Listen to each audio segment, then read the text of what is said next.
Visszajöttünk ismét Sepsiszéknek a területére. Ez a hely, ahol állunk, ez az Old Fejnek az északi csücske. Sepsiszékhez tartozó terület az Oldtól délnyugatra emelkedik az Alsó-Solyonkő, ez egy vulkanikus, tulajdonképpen egy dike, így mondják ezt geológiai szakszóval, amikor a forró láva a mélyből feltör, s megkeményedik. Az erózió lepusztítja természetesen.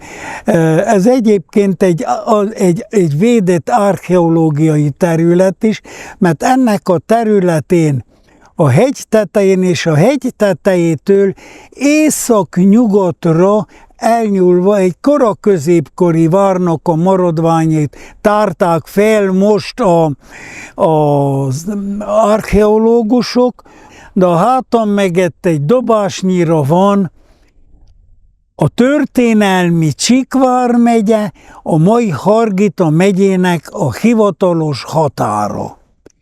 A hátam megett pedig feltűnnek a reggeli napfénybe a Nagycsomádnak a délnyugati peremének a csúcsai. Erre a helyre azért jöttünk, mert itt valamikor tó hullámzott. A Kárpátok géniuszának az idején itt hullámzott egy mikrohidrocentrálénak a tava. Itt a geotermikus gradiens értéke olyan magas volt, hogy azt mondták, hogy ide fúrtak egy fúrást, le is fúrták, de valahol még 50 méter előtt már nagy nyomással, és jelen pillanatban is nagy nyomással jön belőle a mezotermális, langyos ásványvíz, amelyik már csak szemre is azért gyógyvíz, tehát fürdésre jó volna, mert teli van vassal, amiről árulkodik magának a Purat vizének a színe is, a rozsdás sárga színe. Hát ez most itt szabadon folyik el, az Olt régi medrében is feltört a mélyből egy törésvonal mentén a langyos víz, úgyhogy mielőtt itt nem kapták volna meg ezt a vizet, mi geológusok, én magam is tudtam, hogy itt meleg víz tör fel természetes erővel, úgyhogy mindig januári fagyba, új év után jöttünk ide el egy kirándulásra, amikor láttuk, hogy az Oltnak a holtmedre, de persze olyan holtmedre, amelyikben azért még folyt a víz, abból a langyos víz gőzölök ki, és hófehér gomolyokba emelkedik az ég felé. Ez ennek a helynek a története. Azon kívül el kell még mondjam azt, hogy egy pár 100 méterre van Hargita megyének a területe, a hivatalos területe, ahol viszont természetes forrás is jelzi azt, hogy itt egy olyan strukturális törésvonal van, ami mentén valahonnan nagyon, de nagyon mélyről a litoszférán aluli részből, valahol a magmafészek közeli meleg forró helyről tör fel ez a termálvíz. Minket, a megyénket ez azért érdekel, mert ez és még tovább Málnásfürdőn mindenütt ki lehet mutatni a langyos borvizet, ami természetesen jön felfelé. Hallgat mindenki. Fürdünk majd Tusnádfürdőn jó pénzzel.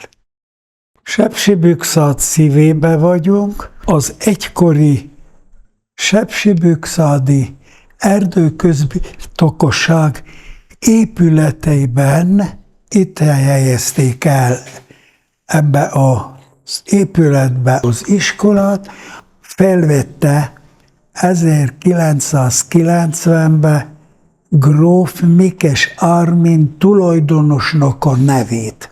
Most vörös andezitbe faragva az iskola homlokán olvasható, hogy Mikes Ármin gimnaziális iskola.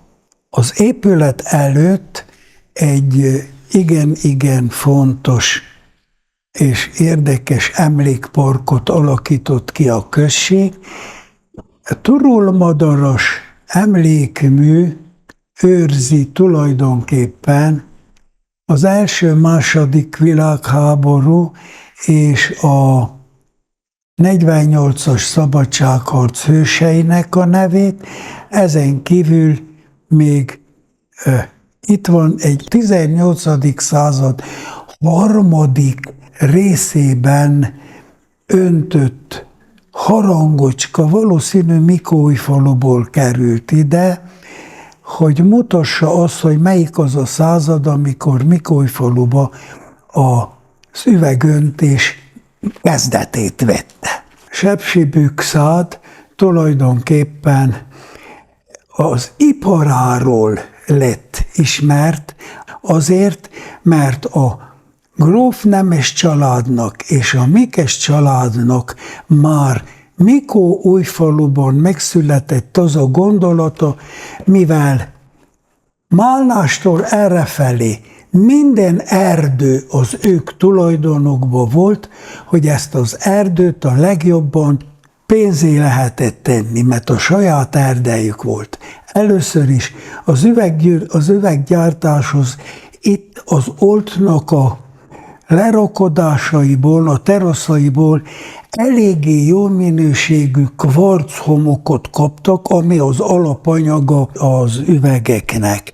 Azon kívül kellett ide hő, az erdőnek az elégetése révén, azon kívül kellett ide kimondottan bükkfának a hamuja, amit ha vízbe megfőzték, és lugot csináltak, káliumhidroxidot. Tudniillik, ahhoz, hogy a kvarchomokot megolvasszák, ahhoz kellett maga a homok, kellett egy kevés